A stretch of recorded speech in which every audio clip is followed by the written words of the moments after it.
السلام علیکم ورحمۃ اللہ وبرکاتہ۔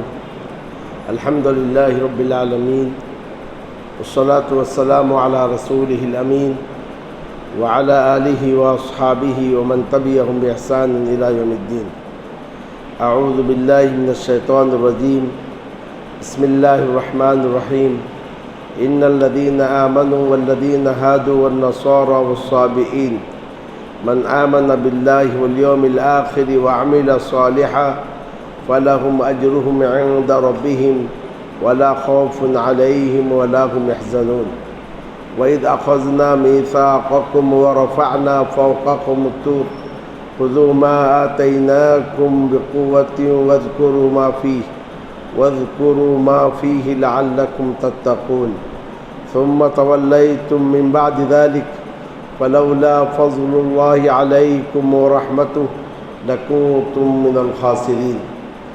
بے شک جو لوگ ایمان لائے اور جنہوں نے یہودیت اختیار کی اور نصارہ اور صابئی لوگ جو بھی اللہ پر اور یوم آخرت پر ایمان لائے اور نیک عمل کرے، بس ان کے لیے ان کے رب کے پاس اجر ہے اور نہ ان پر کوئی خوف ہے اور نہ وہ غمزدہ ہوں گے۔ اور یاد کرو اس وقت کو جب ہم نے تم سے مضبوط عہد و پیمان لیا اور تمہارے اوپر طور کو بلند کیا اور کہا جو ہم نے تمہیں دیا ہے اسے قوت کے ساتھ پکڑ لو اور جو اس میں ہے اسے یاد کرو تاکہ تم پرہیزگار بن جاؤ۔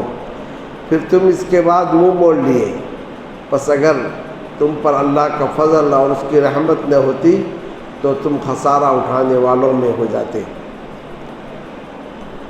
برادران اسلام و خواتین، سابقہ آیات میں اللہ رب العالمین نے یہود پر گفتگو کی ہے اور کس انداز سے وہ عہد شکنی کرتے رہے اور اللہ عز و جل کے احکام کی گستاخی کرتے رہے، انہیں بیان کرتے ہوئے ان کے انجام کو بھی بیان کیا گیا تھا۔ یہیں سے ذہن میں یہ بات آ سکتی ہے کہ وہ یہود جو تورات پر ایمان لائے تھے، تورات پر عمل کر رہے تھے، ان کا کیا انجام ہوگا۔ اور اس سلسلے میں ایک روایت بھی ہے کہ سلمان فارسی رضی اللہ تعالیٰ عنہ نے نبی اکرم صلی اللہ علیہ وسلم سے پوچھا تھا کہ میرے وہ ساتھی جو سابقہ ادیان پر قائم تھے اور حق پرست تھے اور سچائی پر تھے، ان کا کیا انجام ہوگا۔ تو اس پر یہ آیت نازل ہوئی کہ جو لوگ ایمان لائے، جنہوں نے یہودیت اختیار کی، جو نصارہ اور جو صابئی ہیں، اگر یہ اللہ پر ایمان لائے، آخرت پر ایمان لائے، عمل صالح کیے تو ان کا اجر ضائع نہیں ہوگا۔ تو سوال یہ ہے تو کیا اس سے یہ عکس کیا جا سکتا ہے کہ جو بھی جس مذہب پر ہو، اپنے مذہب کے مطابق ایمان لائے اور مذہب کے مطابق عمل صالح کے لیے کیے تو اس کے لیے اس کا بیڑا پار ہے، اس کے لیے نجات ہے؟ اس کا جواب ہے نہیں۔ اولاً یہاں آیت میں مومنوں کے ساتھ یہود، نصارہ اور صابئی کا تذکرہ جو کیا گیا ہے، اس سے مراد اپنے اپنے دور کے یہود، اپنے اپنے دور کے نصارہ، اپنے اپنے دور کے صابئی، لیکن نبی اکرم صلی اللہ علیہ وسلم کی بعثت کے بعد اب آپ صلی اللہ علیہ وسلم پر ایمان لانا ضروری ہے۔ جیسا کہ حدیث شریف میں ہے، رسول اللہ صلی اللہ علیہ وسلم نے فرمایا والذی نفس محمد بیدہ، قسم اس ذات کے جس کے ہاتھ میں محمد صلی اللہ علیہ وسلم کی جان ہے، میرے تعلق سے کوئی بھی سن لے، یعنی مجھے نبی بنا کر بھیجا گیا ہے، اس کا علم کسی کو بھی ہو جائے، یہودی ہو یا نصرانی ہو، پھر وہ مر جائے اور اس پر ایمان نہ لائے جس کے ساتھ مجھے بھیجا گیا ہے، وہ جہنمی ہے۔ تو وہ نبی اکرم صلی اللہ علیہ وسلم کی بعثت کے بعد اب آپ پر ایمان لانا ضروری ہے۔ کوئی یہودی ہو کے مرے، نصرانی ہو کے مرے تو پھر اس کے لیے نجات نہیں ہے۔ لیکن اپنے اپنے دور میں جو یہودی ہو کے مرا، نصرانی ہو کے مرا، اور اگر وہ اس آسمانی کتاب پر جو ان کے پاس تھی اس پر ایمان لایا ہو، عمل کیا ہو تو اس کے لیے بیڑا پار ہے۔ ایک اور روایت ابن عباس رضی اللہ تعالیٰ عنہ سے مروی ہے کہ اس آیت کے بعد ایک اور آیت نازل ہوئی، وَمَن يَبْتَغِي غَيْرَ الْإِسْلَامِ دِينًا فَلَن يُقْبَلَ مِنْهُ، جو اسلام کو چھوڑ کر کوئی اور دین کو اپنائے گا اس سے یہ چیز قبول ہی نہیں کی جائے گی۔ تو گویا اگر یہ مان لیا جائے کہ اس میں سب کا تذکرہ کیا گیا ہے تو پھر اس آیت سے یہ آیت منسوخ سمجھی جائے گی۔ اس آیت میں کل 4 فرقوں کا ذکر کیا گیا۔ ایک مومن، اس سے مراد وہ لوگ ہیں جو نبی صلی اللہ علیہ وسلم پر ایمان لائے۔ دوسرے لوگ یہود ہیں۔ یہود کو یہود کیوں کہا گیا ہے؟ ایک تو اس کا معنی ہے محبت کرنے کی، یہ لوگ آپس میں ایک دوسرے سے محبت کرتے تھے۔ دوسرا معنی ہے اِنَّ هُدْنَا إِلَيْكَ، ہم نے توبہ کی، جو بچڑے کی عبادت کیے تھے، توبہ کیے تھے، یہ تو گویا اس نام سے منسوب کیا گیا کہ یہ وہ لوگ تھے جو توبہ کیے تھے یا ان کے آبا اور اجداد توبہ کیے تھے۔ تیسرا مفہوم یہ ہے کہ یعقوب علیہ السلام کے ایک لڑکا کا نام یہوذا تھا، یہ لوگ اسی نسل سے تھے اس لیے ان کو یہود کہا گیا۔ تیسری ایک بات اور ہے کہ یہ لوگ جب تورات پڑھتے تھے تو حرکت بہت کرتے تھے، یتہودون، اسی لیے ان کو یہود کہا گیا۔ اس لیے بعض اہل علم نے قرآن مجید کی تلاوت کرتے ہوئے زیادہ حرکت کرنے کو یا نماز میں کھڑے ہو کر پڑھتے ہوئے حرکت کرنے کو معیوب سمجھا ہے، کیونکہ یہ یہودیوں کی حرکت ہے۔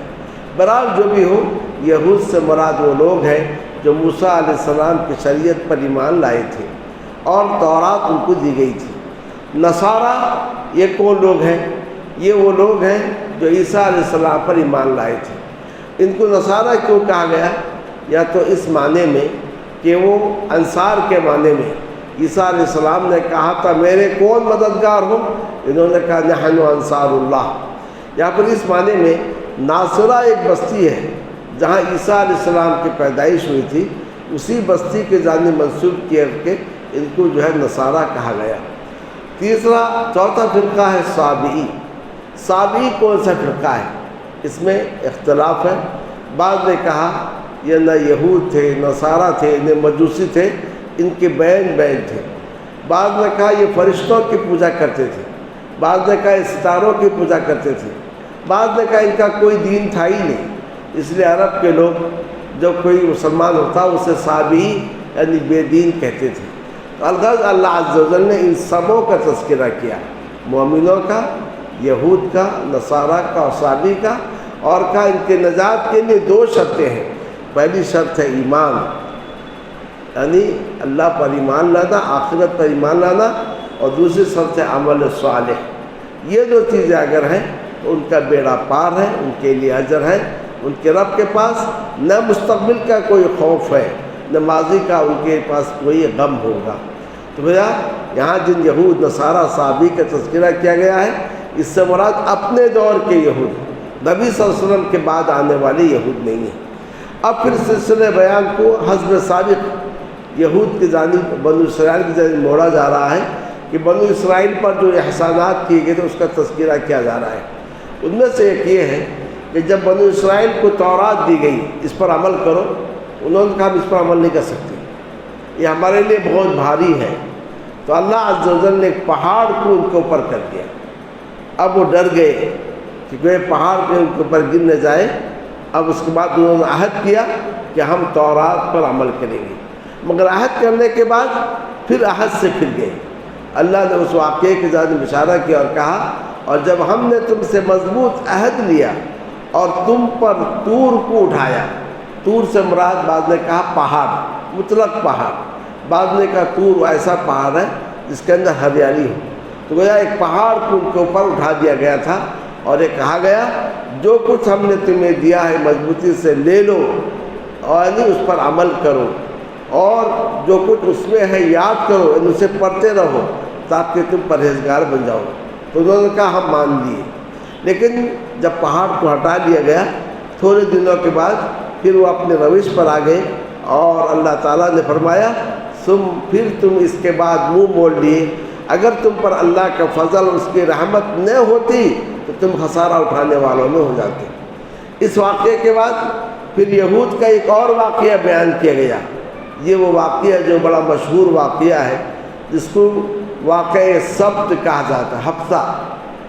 واقعہ یہ ہے، جیسا کہ سورہ اعراف میں اللہ تعالیٰ نے فرمایا ہے، اس کا خلاصہ یہ ہے کہ ایک بستی تھی سمندر کے کنارے، جس کا نام تھا آئلہ۔ لبِ سمندر بستی واقع تھی، لیکن یہ لوگ بڑی نافرمانی میں مبتلا تھے۔ اللہ عز و جل نے انہیں آزمانا چاہا، تو آزمانے کے لیے اللہ تعالیٰ نے کہا کہ ہفتے کے دن، جو ان کے لیے بڑا احترام کا دن تھا، جیسا کہ ہمارے لیے جمعہ کا دن ہے، ہفتے کے دن مچھلی کے شکار کو ان کے لیے حرام قرار دیا گیا۔ ہوتا یہ تھا کہ ہفتے کے روز مچھلیاں تیرتی رہتی تھیں، اور جیسے ہفتہ غائب ہوا مچھلی بھی غائب ہو جاتی تھی۔ اللہ تعالیٰ نے فرمایا وَاسْأَلْهُمْ عَنِ الْقَرْيَةِ الَّتِي كَانَتْ حَاضِرَةَ الْبَحْرِ، ان سے اس بستی کے بارے میں پوچھو، یعنی بستی کے لوگوں کے بارے میں پوچھو جو سمندر کے کنارے واقع تھے۔ اِذْ تَأْتِيهِمْ حِيتَانُهُمْ شُرَّعًا وَكَانُوا يَعْدُونَ فِي السَّبْتِ، اور یہ لوگ ہفتے کے بارے میں زیادتی کرتے تھے جب ان کی مچھلیاں ان کے پاس آتی تھیں ہفتے کے دن، یعنی ظاہر میں تیر رہی تھی۔ وَيَوْمَ لَا يَثْبِتُونَ لَا تَأْتِيهِمْ، اور جب ہفتہ ختم ہوتا پھر مچھلیاں نہیں آتی تھیں۔ ہم ان کے معصیت کے بدلے انہیں اس طرح سے آزمائے تھے۔ اب انہوں نے ایک حیلہ نکالا۔ حیلہ یہ ہے، ہفتے سے پہلے جال بچھا دیتے تھے یا کہ گڑھے کھود دیتے تھے۔ اب مچھلیاں جب ہفتے کو آتی تھی جال میں آ جاتی تھی یا کہ گڑھے میں گر جاتی تھی، اب وہاں سے نکل نہیں پاتی تھی۔ جیسا ہفتہ ختم ہوا پھر وہ مچھلیوں کا شکار کرتے تھے۔ تو انہوں نے اللہ کے حکم کو پامال کرنے میں حیلہ سازی اختیار کی، تو اللہ عز و جل نے اس حیلہ سازی کے بدلے انہیں بندر بنا دیا۔ بعض روایتوں میں ہے کہ ان کے جوانوں کو بندر، ان کے بوڑھوں کو خنزیر سور بنا دیا گیا۔ بندروں کی آوازیں ان کے منہ سے نکلتی تھیں، بلکہ بندر کے جیسے دم بھی ہو گئے تھے، اور اس طریقے سے 3 دن رہے لوگ پھر مر گئے۔ تو یہ نہیں کہنا چاہیے کہ اب جو بندر ہیں یا جو خنزیر ہیں ان کی شکل کے نہیں، کیونکہ جس قوم کو مسخ کر دیا جاتا ہے اس قوم کی نسل آگے بڑھتی نہیں ہے، اور 3 دن کے اندر ہی انہیں ختم کر دیا جاتا ہے۔ کیونکہ اس طریقے سے انہیں ایک عبرت بنا دیا گیا کہ جو اللہ کے حکم کو پامال کرے اور حیلہ سازی اپنا کر حلال کو حرام اور حرام کو حلال کرے، ان کا یہی انجام ہوتا ہے، اس قوم کو مسخ کر دیا جاتا ہے۔ اللہ عز و جل نے فرمایا وَلَقَدْ عَلِمْتُمُ الَّذِينَ اعْتَدَوْا مِنْكُمْ فِي السَّبْتِ، اور تم نے ان لوگوں کو جان لیا جنہوں نے تم میں سے ہفتے کے بارے میں زیادتی کی تھی، جو حکم دیا گیا تھا اس میں وہ زیادتی کی، حد سے آگے بڑھ گئے۔ پس ہم نے ان سے کہا کونوا قردۃ خاسئین، تم ذلیل بندر بن جاؤ۔ پس ہم نے اس واقعے کو عبرت بنا دیا، اس کے لیے لما بین یدیہا، اس زمانے کے لیے، وما خلفہا، اور آنے والے زمانے کے لیے، یا اس بستی کے لیے اور ان بستیوں کے لیے جو اس بستی سے دور واقع تھے، وموعظۃ للمتقین، اور پرہیزگاروں کے لیے نصیحت کا ذریعہ بنایا۔ تو گویا یہ تعلیم دی جاتی ہے کہ اللہ کے حکم کو پامال نہ کیا جائے اور حیلہ سازی کے ذریعے سے احکام کو کے ساتھ مذاق نہ اڑایا جائے۔ امام بخاری رحمہ اللہ نے اپنی کتاب صحیح میں ایک باب باندھا ہے کتاب الحیل کے نام سے، کہ کس طریقے سے لوگ حیلہ کر کے احکام کو پامال کرتے ہیں، اس سے منع کرنے کے لیے۔ ایسا ایک زمانے میں ہندوستان میں بھی ہوتا تھا کہ جن کے پاس سونے زیادہ تھے، تو کیونکہ زکوٰۃ کے لیے 1 سال کا گزرنا شرط ہے، تو لوگوں نے بادشاہوں نے علماء سو سے مشورہ طلب کیا۔ کہا اس کا حل یہ ہے کہ چونکہ زکوٰۃ واجب ہونے کے لیے 1 سال کا گزرنا شرط ہے، تو سال آنے سے پہلے آپ اپنی بیوی کے نام میں کر دیجیے۔ اب اس طریقے سے آپ پر زکوٰۃ فرض نہیں ہوا، اور بیوی پر جب سال آنے سے پہلے پھر وہ آپ کو دے دے، یا اس طریقے سے شریعت کا مذاق اڑایا گیا ہے۔ تو اس واقعے کو بیان کرنے کا مقصد یہ ہے کہ شرعی احکام کو عمل کرتے ہوئے حیلہ سازی سے بچا جائے۔ یہ جان لیجئے اللہ تعالیٰ تمہارے دلوں کو جانتا ہے، تمہاری نیتوں کو جانتا ہے، اور اس کے مطابق تمہیں سزا دے گا۔ اب اس کے بعد ایک اور واقعہ ہے وہ واقعہ یہ ہے کہ بنو اسرائیل میں ایک شخص تھا، بڑا مالدار تھا لیکن لا ولد تھا۔ اس کا ایک بھتیجا تھا جو اس کا وارث تھا۔ اب بھتیجا نے دیکھا کہ چچا کا انتقال ہی نہیں ہو رہا ہے، تاکہ انتقال ہو جائے تو میں وارث بن جاؤں گا۔ اب اس نے ایک روز چچا کو قتل کر دیا، اور قتل کرنے کے بعد اس کی لاش کو اپنے رشتہ داروں میں سے ایک کے دروازے کے پاس پھینک دیا۔ صبح ہوتے ہی واویلا مچایا کہ انہوں نے میرے چچا کو قتل کیا ہے۔ اب قریب تھا کہ دو فریق آپس میں لڑ پڑے اور قتل و غارت گیری اور خون بہے۔ بعض لوگوں نے کہا کیوں آپس میں لڑ رہے ہو؟ اللہ کے نبی موسیٰ علیہ السلام تو موجود ہیں، چلو ان کے پاس جاتے ہیں، مسئلے کا کوئی حل نکل آئے گا۔ جب یہ لوگ موسیٰ علیہ السلام کے پاس آئے تو موسیٰ علیہ السلام اللہ عز و جل کے جانب رجوع ہوئے، تو اللہ عز و جل نے کہا ایک کام کرو، ان سے کہو ایک گائے ذبح کریں، اور اس گائے کا ایک حصہ لے کے اس مقتول کے جسم پہ مارے، وہ زندہ ہو جائے گا اور وہ بتا دے گا کون میرا قاتل ہے۔ جب موسیٰ علیہ السلام نے ان سے کہا گائے ذبح کرو، اب وہ الٹا موسیٰ علیہ السلام سے کہنے لگے کہ آپ مذاق کر رہے ہو؟ ہم آپ سے پوچھتے ہیں بتاؤ قاتل کون ہے، اور آپ ہم سے کہہ رہے ہیں گائے ذبح کرو۔ تو موسیٰ علیہ السلام نے کہا میں اللہ کی پناہ مانگتا ہوں یہ کہ میں جاہل بن جاؤں۔ گویا شرعی احکام کے ساتھ مذاق اڑانا یہ جہالت ہے۔ جو کوئی وہ شرعی احکام کا مذاق اڑاتا ہے، چاہے اس کے نماز کا مذاق اڑائے، اذان کا مذاق اڑائے، یا ٹخنوں کے اوپر پاجامہ کا مذاق اڑائے، یا داڑھی کا مذاق اڑائے، یا حجاب کا مذاق اڑائے، تو گویا شرعی احکام کا مذاق اڑانے والا کیا ہے؟ جاہل ہے۔ تو موسیٰ علیہ السلام نے کہا میں اللہ کی پناہ مانگتا ہوں اس بات سے کہ میں جاہل بن جاؤں۔ تو کہا ٹھیک ہے، اگر آپ سچے ہیں کام کیجئے، اب اپنے رب سے دعا کیجئے کہ اللہ تعالیٰ ہمیں بتائے کہ وہ گائے کیسی ہے۔ ان سے کہا گیا تھا گائے ذبح کرو، کوئی بھی گائے ذبح کر لیتے۔ اب وہ اس مسئلہ کو کوریدنے لگے، ہمیں بتائیے کہ گائے کیسی ہے۔ تو موسیٰ علیہ السلام نے کہا دیکھو اللہ یہ کہتا ہے وہ گائے بوڑھی بھی نہ ہو اور بالکل بچھیا بھی نہ ہو، یعنی جوان ہو، درمیانی قسم کے ہو، اور تم اس کو ذبح کر دو۔ زیادہ جو ہے سوالات مت کرو، زیادہ سوالات سے اپنے اوپر سختی لاؤ گے۔ حدیث شریف میں نبی صلی اللہ علیہ وسلم نے بھی اس کا ذکر کیا ہے، اگلے لوگ جو ہلاک ہوئے غلو کی وجہ سے اور اپنے انبیاء پر اختلاف اور کثرت سوال کی وجہ سے، تو جو کہا گیا عمل کرو، خواہ مخواہ کے سوالات نہیں کرنا ہے، کیڑے نکالنے نہیں چاہیے۔ انہوں نے کہا نہیں، آپ ہمیں یہ بتائیے اس کا رنگ کیا ہونا چاہیے۔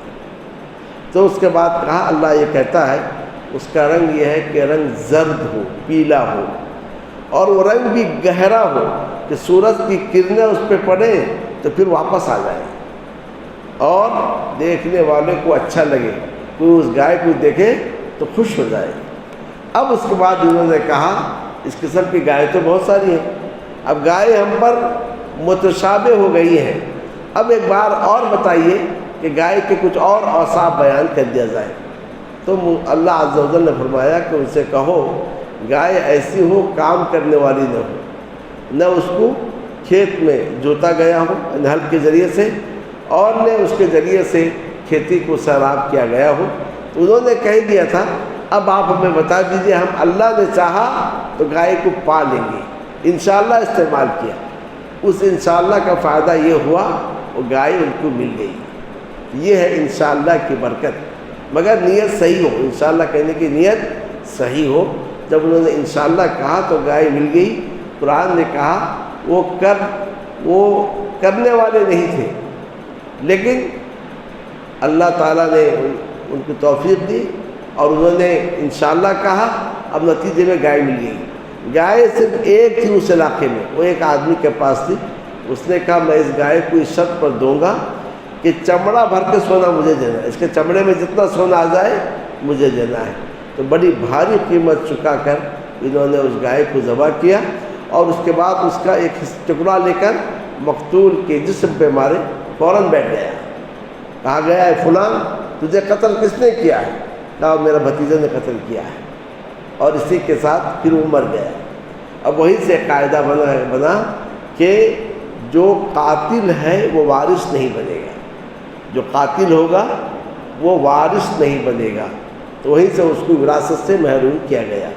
تو گیا وراثت سے محروم جو لوگ ہیں ان میں سے ایک ہے قتل، یعنی کسی نے اگر کسی کو قتل کیا ہے اس کی وراثت سے اس کو محروم کریں گے۔ ایسے ہی اختلاف دین ہے اور اس طریقے سے غلامی ہے۔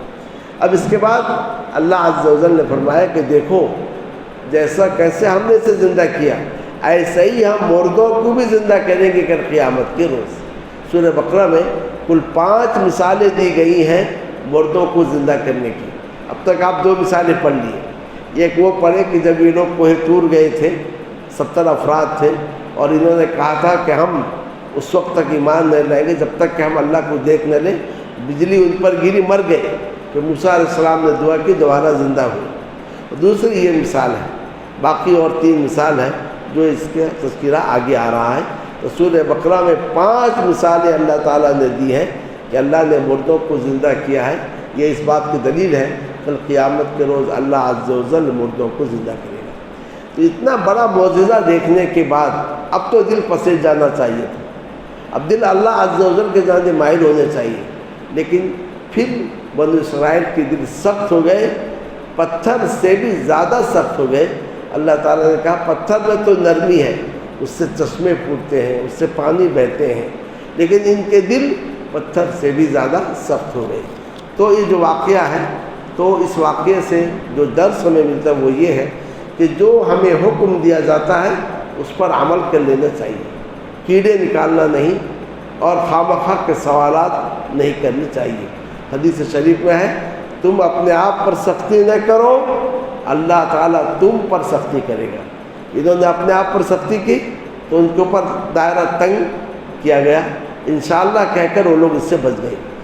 اور جب موسیٰ نے اپنے قوم سے کہا کہ اللہ تمہیں حکم دیتا ہے کہ گائے کو تم ذبح کرو، تو پورا واقعہ سامنے رکھیے، تو انہوں نے کہا کہ آپ ہمیں مذاق بنا رہے ہو۔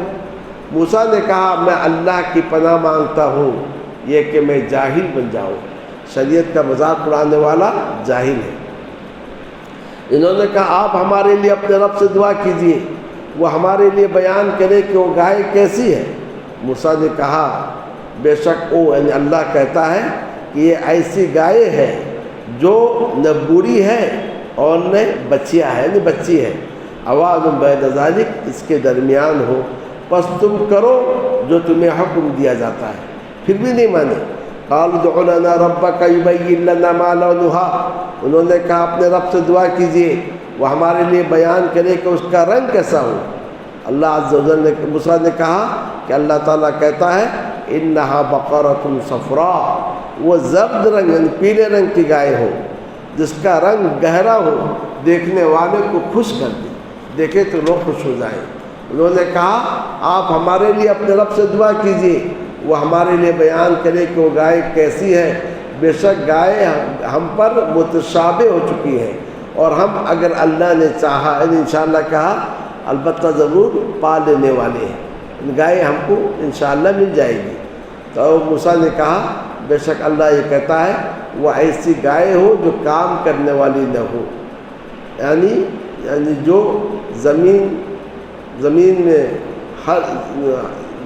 زمین میں کام کرنے والی ہو، یعنی ہل کے ذریعے جوتی جائے اور نے کھیتی کو سیراب کرنے والی ہو، مسلمہ بعیب ہو، لا شیۃ فیہا اس میں کوئی دھبا نہ ہو۔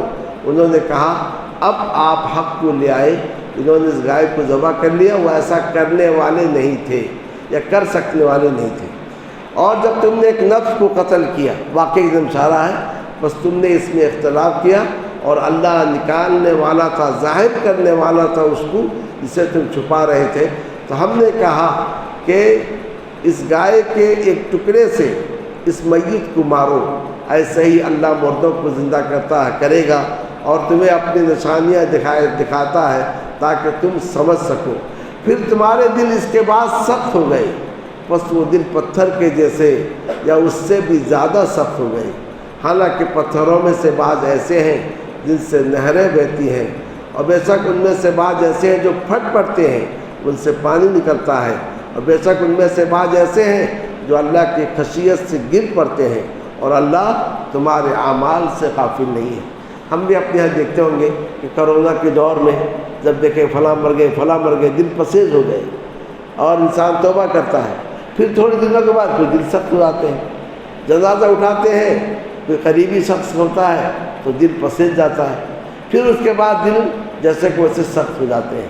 تو گویا اللہ عز و جل کہتا ہے کہ اس واقعے کو دیکھنے کے بعد ہونا تو یہ تھا کہ دل پسیج جاتے، نرم ہو جاتے، اللہ کے جانب مائل ہوتے، مگر پھر وہی دنیا داری میں پلٹ گئے، پتھر کے جیسے ہو گئے، بلکہ پتھر سے زیادہ سخت ہو گئے، کیونکہ پتھر سے بھی پانی بہتا ہے، پتھر بھی اللہ کے ڈر سے اوپر سے نیچے گرتا ہے۔ اس سے ایک بات معلوم ہوئی، جمادات میں بھی احساس ہے، جمادات جن کو ہم کہتے ہیں بے جان چیز ہے، ان میں بھی احساس ہے، اور وہ بھی اللہ عز و جل کی عبادت کرتے ہیں۔ اور اس کی دلیل یہ ہے کہ نبی صلی اللہ علیہ وسلم نے فرمایا کہ میں مکے میں ایک پتھر کو جانتا ہوں جو نبوت سے پہلے مجھے سلام کرتا تھا۔ پتھر نبی صلی اللہ علیہ وسلم کو نبوت سے پہلے سلام کرتا تھا، تو گویا پتھر میں بھی معرفت ہے، پتھر کے اندر بھی ایک قسم کا احساس ہے۔ حجر اسود کے تعلق سے حدیث شریف میں ہے کہ جو لوگ اس کو حق کے ساتھ چھوتے ہیں، حق کا مطلب توحید کے ساتھ، کوئی مشرک اگر چھوئے اس کے بارے میں گواہی نہیں دے گا، جو اس پتھر کو حق کے ساتھ چھوتا ہے، استلام کرتا ہے، کل یہ پتھر قیامت کے روز اس کے حق میں گواہی دے گا، اس کے حق میں سفارش کرے گا۔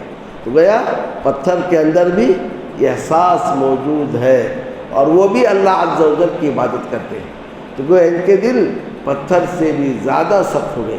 ایک حدیث میں ہے، ایک جنازے کا گزر ہوا تو لوگوں نے کہا، جب گزر ہوا تو نبی صلی اللہ علیہ وسلم نے کہا یا تو یہ آرام پا گیا یا اس سے اور چیزوں کو آرام مل گیا۔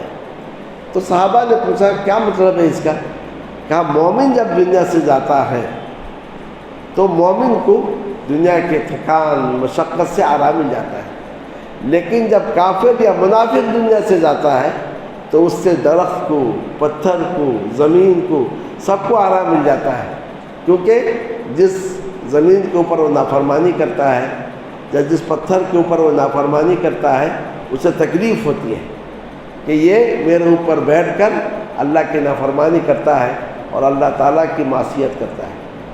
سورہ مریم میں اللہ تعالیٰ نے فرمایا کہ یہ لوگ جو کہتے ہیں اللہ کا ایک لڑکا ہے، جیسا کہ نصارہ کہتے ہیں عیسیٰ اللہ کے لڑکے ہیں، تکاد السماوات یتفطرن وتنشق الارض وتخر الجبال هدا ان دعوا للرحمن ولدا۔